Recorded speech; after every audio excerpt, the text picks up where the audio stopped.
Assalamualaikum warahmatullahi wabarakatuh. Perkenalkan, nama saya Sri Winarti dari kelas B1 2021 non-reguler dengan jurusan Pendidikan Bahasa dan Sastra Indonesia di IKIP Siliwangi.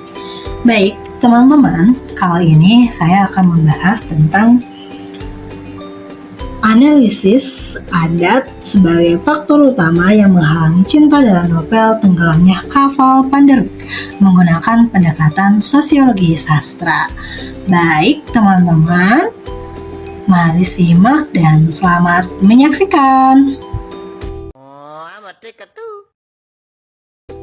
Nah teman-teman, sebelum memasuki pembahasan hasil dari analisisnya, mari kita mengenal terlebih dahulu apa itu sastra. Menurut Welek dan Warem, di halaman 109 pada tahun 1989 mengatakan bahwa sastra adalah intuisi sosial yang memakai medium bahasa.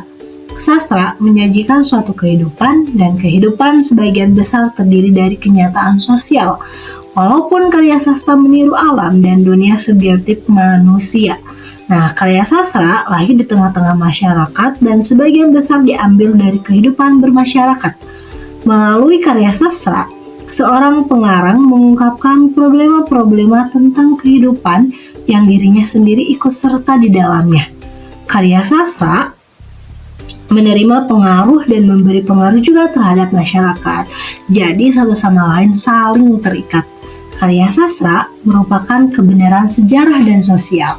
Karya sastra merupakan dokumen karena merupakan monumen dibuat postulat antara kejeniusan sastra dengan zamannya. Nah, sifat mewakili zaman dan kebenaran sosial dianggap sebagai sebab dan hasil kehebatan nilai artistik suatu karya sastra. Pada dasarnya, karya sastra merupakan penyerapan nilai-nilai dari suatu masyarakat. Meskipun karya sastra yang baik pada umumnya tidak langsung menggambarkan atau memperjuangkan nilai-nilai tertentu, tetapi aspirasi masyarakat tercermin dalam karya sastra tersebut. Oleh karena itu, karya sastra tidak terlepas dari kehidupan masyarakat dan sosial budaya. Kemudian, apa itu pendekatan sosiologi sastra? Pendekatan sosiologi sastra jelas merupakan hubungan antara sastra dan masyarakat.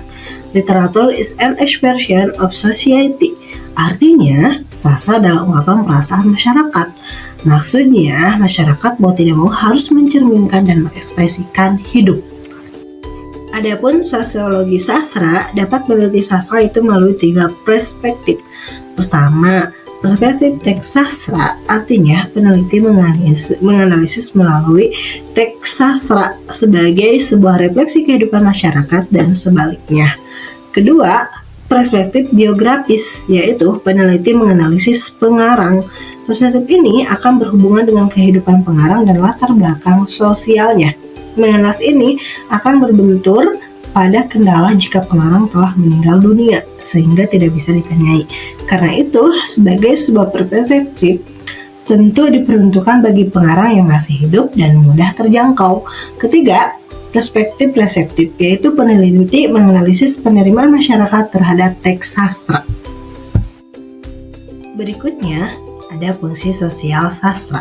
Menurut Welek Damono 1978, 70-71 dalam Edra Suara 2008-81 akan berkaitan dengan pertanyaan seberapa jauh nilai sastra berkaitan dengan nilai sosial dan sampai seberapa jauh nilai sastra dipengaruhi oleh nilai sosial.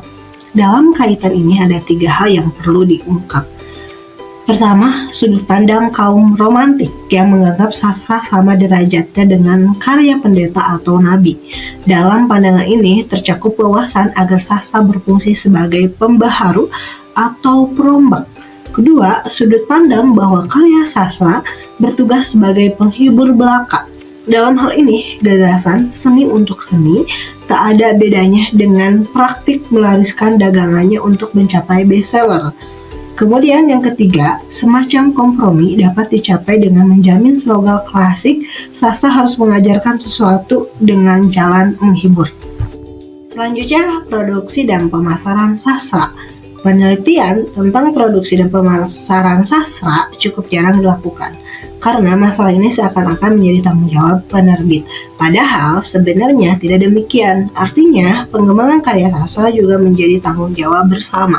Sekurang-kurangnya, studi semacam itu akan menghubungkan 3 kutub sastra, yaitu penerbit, pembaca, dan pengarang. Menurut Goldman, Edward Swara 2008-86 memberikan gambaran bahwa penelitian sosiologi sastra yang berkaitan produksi dan pemasaran sastra seharusnya mampu mengungkapkan nilai pasar dan nilai guna.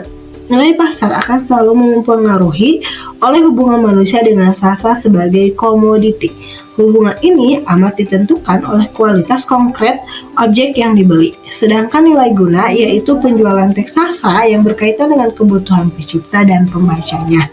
Hubungan keduanya sering telah ditukar dengan uang, sehingga pecinta dapat keuntungan material uang dan pembaca menerima keuntungan material dan spiritual. Sastra sebagai cerminan masyarakat. Pandangan bahwa setiap karya sastra itu mencerminkan masyarakat dan zamannya pada umumnya dianut oleh kritikus akademik Suikito 1990 halaman 1 dalam Edra Swara 2008-87.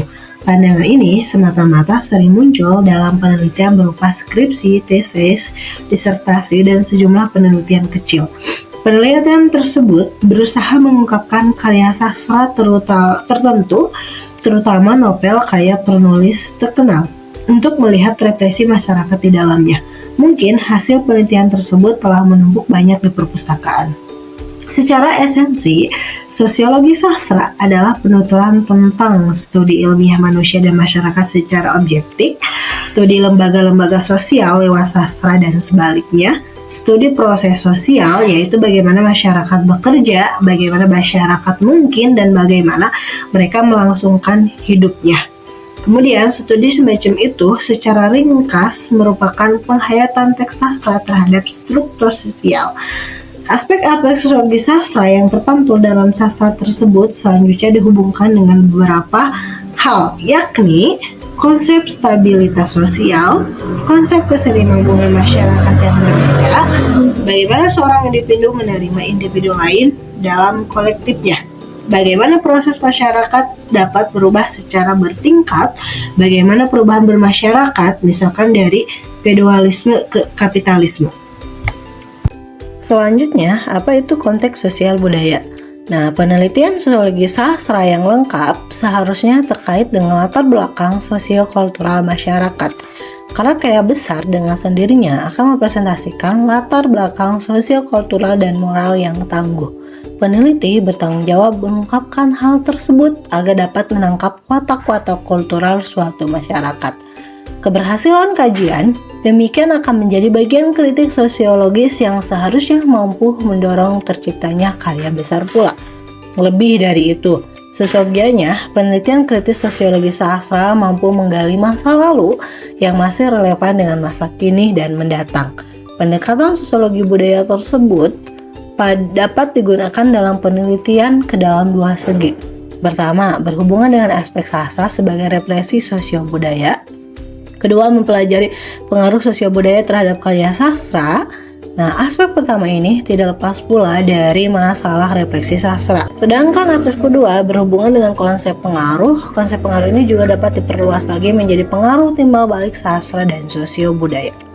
Berikut adalah hasil analisis pendekatan sosiologi sastra dalam novel Tenggelamnya Kapal Van der Wijk. Yang pertama, ada hasil di mana yaitu adat Minangkabau sebagai penghalang cinta. Setiap daerah yang berada di Pulau Indonesia memiliki adatnya masing-masing, termasuk Minangkabau. Minangkabau begitu beragam adatnya. Satu di antara adat yang ingin dibahas adalah adat matrilineal, yaitu bangsa diambil dari ibu. Kekeluargaan ditentukan menurut garis keturunan ibu. Harta warisan semuanya diturunkan kepada anak perempuan, bukan kepada anak laki-laki. Jika anak laki-laki tidak memiliki saudara perempuan, maka seluruh harta warisnya diurus oleh berdua dengan mamanya atau pamannya seperti pada kutipan berikut. Menurut adat Minangkabau, amatlah malangnya seorang laki-laki jika tidak mempunyai saudara perempuan yang akan menjaga harta benda, sawah yang berjenjang, bandar buatan, lumbung berperang, rumah dan gadang. Setelah meninggal dunia ibunya, maka yang akan mengurus harta benda hanya ia berdua dengan mamanya. Pengertian bangsa diambil dari ibu, bukan berarti ibulah yang menguasai bangsanya, melainkan anak perempuan lebih beruntung daripada anak laki-laki. Karena menurut adatnya, anak perempuanlah yang bisa menjaga harta dan benda seperti yang dijelaskan pada kutipan tadi. Menurut saya, adat ini tidak adil karena bisa disebut suatu diskriminasi terhadap kaum laki-laki atas haknya mengenai harta dan benda. Selain itu, adat ini memandang orang lain yang bukan turunan asli Minangkabau dianggap orang asing.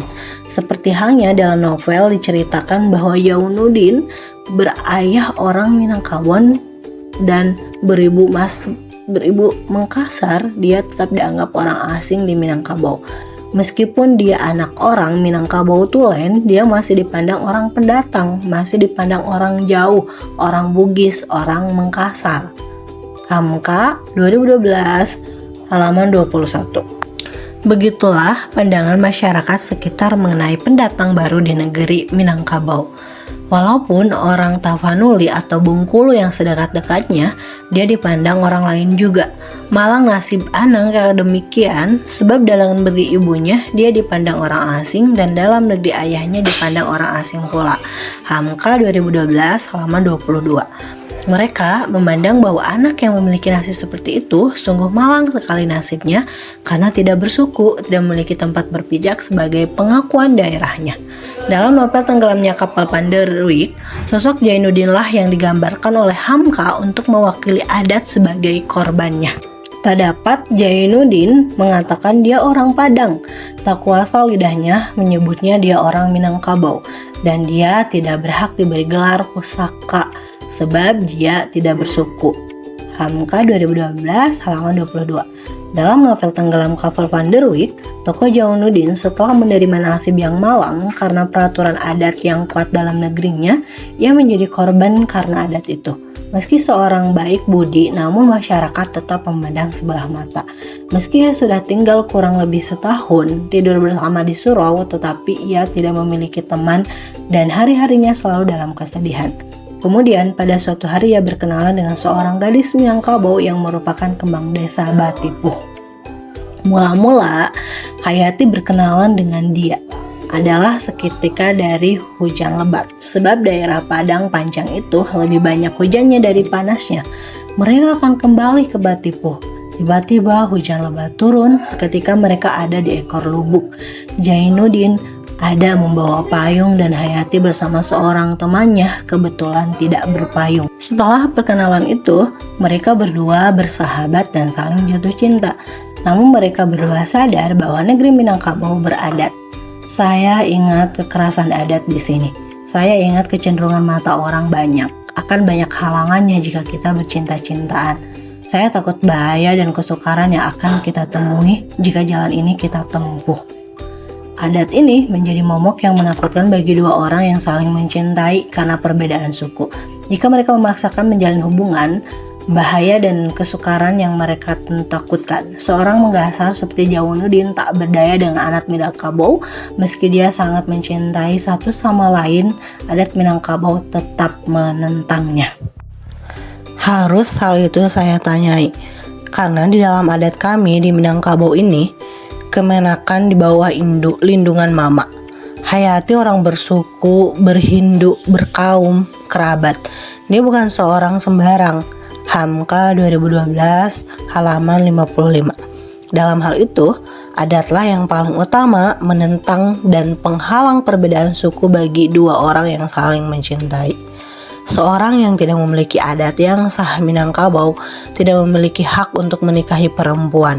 Karena perempuan Minangkabau hanya untuk seorang laki-laki yang memiliki adat sah Minangkabau, seperti halnya Jainuddin yang tidak diberi hak sama sekali oleh adat Minangkabau. Dia teringat dirinya tak bersuku, tak berhindu, anak orang terbuang dan tak dipandang sah dalam adat Minangkabau. Sedang Hayati seorang anak bangsawan, turunan penghulu-penghulu pucuk bulut orang tunggang yang berpendam pekuburan, berasap jerami di dalam negeri Batipu ini. Hamka 2012 halaman 56. Begitu kokohnya adat Minangkabau, seperti digambarkan dalam novel tersebut, yaitu, tidakkah engkau tahu bahwa Gunung Merapi masih tegak dengan teguhnya? Adat masih berdiri dengan adat kuat.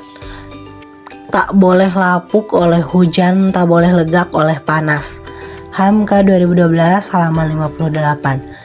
Masyarakat yang memiliki adat kuat, tidak lapuk oleh hujan, tidak legak oleh panas, dan masih berdiri kuatnya seperti Gunung Merapi. Oleh karena itu, adatlah faktor utama yang menghalangi cinta. Bukan uang, bukan berlian, bukan harta, tapi adatlah. Minangkabau. Tapi bukan itu agaknya yang menutup pintu baginya untuk bertemu dengan Hayati. Agaknya lantaran dia tak beruang, orang tak melihat bahwa sekedar belanja menunggu dapat penghidupan tetap. Dia masih menyimpan, tetapi bukan itu yang menjadi sebabnya. Walaupun uang berbilang, emas bertahil, namun pemisahan adat masih tebal di negeri itu. Hamka 2012 halaman 60. Adat sangat menentang percintaan antara dua suku yang berbeda. Membuat malu, hendak menginjak kepala kami nini mama. Bagaimana seorang menggasar, seorang Bugis akan diterima menjadi menantu. Hamka 2012 halaman 109. Bagi mereka, bila menerima menantu di luar suku Minangkabau sungguh sangat memalukan, bagaikan menginjak kepala mereka. Lebih baik dia mati. Senang kita daripada dia memberi malu nini mama, merusak adat dan lembaga, mengubah cupak dan usal. Hamka 2012 halaman 19. Menerima seorang menantu yang berbeda suku lebih baik mereka memilih mati keponakannya daripada harus memiliki menantu seorang yang tak beradat atau bersuku. Adat Minangkabau ini menurut penulis telah merampas hak manusia, hak cinta, seolah-olah takdir mereka ditentukan oleh adat yang sama sekali tidak memberi kesempatan sedikit pun untuk saling bahagia dengan cinta tulus mereka. Seorang dewasa yang telah mampu untuk menikah dan saling mencintai satu sama lain dengan tulus harus terpisah karena kekuatan adat. Hasil analisis berikutnya adalah mengenai pengaruh adat terhadap cinta. Peraturan adat yang kokoh di Minangkabau seperti yang sudah dijelaskan begitu ironis bagi kaum muda yang mencintai seorang Minangkabau namun dirinya bukan suku asli Minangkabau. Jika kasusnya seperti itu, mungkin telah lebih dulu tujuannya disirnakan oleh adat. Berdasarkan bahasan adat sebagai faktor utama yang menghalangi cinta, adat tersebut juga memberikan pengaruh terhadap perjalanan kisah cinta kaum muda. Bila berdasarkan adat tersebut, kaum muda yang berada di Minangkabau telah ditentukan jodohnya sesama Minangkabau lagi. Padahal negara di Indonesia itu luas, beribu-ribu pulau dari Sabang sampai Merauke. Namun mereka menutup diri dari itu. Sehingga orang yang di luar suku Minangkabau juga akan enggan untuk mencintai orang yang bersuku Minangkabau karena terhadang adat yang kokoh. Hamka melalui tokoh Jainuddin dan Hayati dalam novel tersebut menggambarkan adat istiadat memberikan pengaruh tidak baik terhadap cinta mereka. Mereka begitu menderita karena tujuan cinta mereka tidak sampai karena adat. Disumpahinya dalam hatinya kepincangan adat, dikutukinya masyarakat yang terlalu rendah itu. Hayati hanya korban dari kepincangan adat. Hanya korban dari kekejaman peraturan adat yang telah usang itu. Hamka 2012 halaman 115. Saking kesal dan benci terhadap adat, seorang pemuda itu Jainuddin sampai menyumpahi adat dan memandang bahwa masyarakat itu begitu rendah. Hayati yang menjadi korban kekejaman adat itu yang tak berdaya cintanya oleh adat tersebut. Saya merasai sendiri bagaimana pengaruhnya atas diri saya lantaran maksud tak sampai. Biarlah anak muda itu tak menanggung apa yang pernah saya tanggung. Hamka 2012 halaman 189. Begitu dahsyat ya pengaruhnya ketika cinta tak sampai karena terhalang oleh adat. Seperti yang kita tahu dalam novel Tenggelamnya Kapal Van der Wijk, begitu menderitanya tokoh Jainuddin. Jainuddin yang ditolak lamarannya oleh keluarga Hayati karena beliau tak bersuku dan tak beradat. Setelahnya, Jainuddin begitu menderita hingga sakit berminggu-minggu, bahkan sebulan lebih karena cintanya yang tak sampai. Karena cintanya yang terhalang adat, cintanya dirampas adat, ia menderita dan membenci adat Minangkabau. Begitupun dengan kisah Hayati, meski ia menikah dengan orang bersuku Minangkabau, namun cintanya tetap kepada Jainuddin. Bagaimana rasanya bila kita menikah dengan seorang yang tidak kita cintai? Tentunya menderita. Pernikahan bukan main-main karena separuh jiwa, separuh kehidupan dihabiskan dengan pasangan hidup. Kesimpulan. Nah, penelitian ini menganalisis novel Tenggelamnya Kapal Van der Wijk mengenai adat sebagai faktor utama yang menghalangi cinta dan pengaruh terhadap cinta. Penelitian ini menggunakan teori sosiologi sastra secara objektif dan dengan teknik deskriptif. Dalam novel Tenggelamnya Kapal Van der Wijk terlihat kekuatan-kekuatan seorang pengarang yang ingin mengembangkan sesuatu yang biasa terjadi di masyarakat. Sikapnya yang Hamka ingin mengolah cerita dengan penuh kedalangan dan kesungguhannya dalam menilai kehidupan ini merupakan satu di antara yang pantas dipelihara dan dikembangkan. Kekuatan adat yang begitu kokoh digambarkan dalam novel Tenggelamnya Kapal Van der Wijk sebagai salah satu di antara masyarakat yang besar. Ya, masalah adat Minangkabau yang begitu tidak adil dan diskriminasi serta merampas hak manusia mengenai cintanya. Adat yang membuat tak sampai tujuannya terhadap cinta yang tulus murni antara Jainuddin dan Hayati. Pengaruh adat yang dahsyat kepada seorang tokoh yang menjadi korban seperti digambarkan dalam novel tersebut, yaitu Jainuddin dan Hayati. Jainuddin yang sakit berminggu-minggu, yang dipandang sebelah mata dan diusir oleh masyarakat Minangkabau karena tak beradat. Begitupun Hayati harus mengorbankan cintanya dan harus menerima terhadapan pernikahan tanpa dasar cinta, dan semuanya hanya karena adat. Baik, hanya itulah yang dapat saya sampaikan. Semoga bermanfaat dan mohon maaf apabila ada kesalahan. Sampai jumpa dan terima kasih telah menonton. Assalamualaikum warahmatullahi wabarakatuh. Demikianlah perempuan. Dia hanya ingat kekejaman orang kepada dirinya walaupun kecil. Dan dia lupa kekejamannya sendiri pada orang lain padahal begitu besar. Lupakah kau siapakah di antara kita yang kejam? Bukankah kau yang telah berjanji ketika saya diusir oleh Nini mamamu? Karena saya asalnya tidak tentu. Orang hina dina tidak tulen Minangkabau. Ketika itu kau antarkan saya ke simpang jalan. Kau berjanji akan menunggu kedatanganku berapapun lamanya. Tapi kemudian kau berpaling yang lebih gagah, kaya raya, berbangsa, beradat, berlembaga, berketurunan. Kau kawin dengan dia. Kau sendiri yang bilang pada aku bahwa perkawinan itu bukan paksaan orang lain, tetapi pilihan hati kau sendiri.